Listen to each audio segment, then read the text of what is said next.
The Last Dive. On September 14th, 2023, an experienced diver named Mark Fisher set out for what should have been a routine exploration. A 37-year-old diving instructor with over a decade of experience, Fisher had ventured into some of the most dangerous underwater caves in the region. This time, he had planned a solo dive into a submerged cave system off the coast of southern Spain, an area known for its intricate tunnels and unpredictable currents.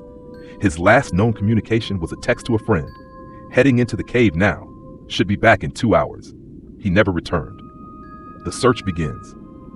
When Fisher failed to respond to calls and messages, his friend, who was also a diver, alerted the authorities. A search team was assembled the next morning. They found his boat anchored where he had left it, all equipment intact except for his primary oxygen tank and diving gear. Rescue divers entered the cave system, following the most logical route Fisher would have taken. The first thing they noticed was that the visibility was worse than expected. The water was unusually cloudy, likely stirred up by recent movement. About 200 meters in, they found the first clue: a broken dive light wedged between two rocks. The glass was cracked, but the battery was still functioning. Further in, they discovered an abandoned oxygen tank. It was empty, but the gauge showed that it had been depleted much faster than normal. That was unusual. Fisher was known for his careful air management.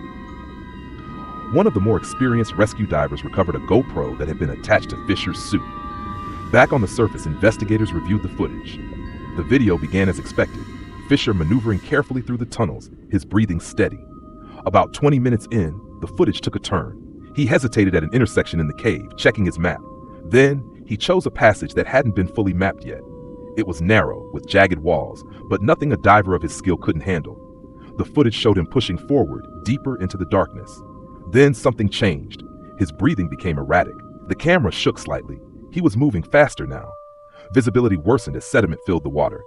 He looked behind him more than once, though the video showed nothing unusual. Then the footage cut off. The discovery. It took 5 days before Fisher's body was found. He had drifted far from the cave entrance, carried by the currents. When the rescue team retrieved him from the open sea, they noted something strange. His mask was missing, and his regulator was still in his mouth, but his arms were covered in deep scratches. An autopsy confirmed drowning as the cause of death, but the details raised more questions.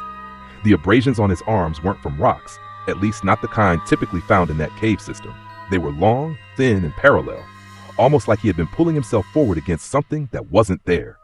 The official report ruled it an accident. Disorientation, panic, loss of air, a tragic but not unheard of fate for solo divers.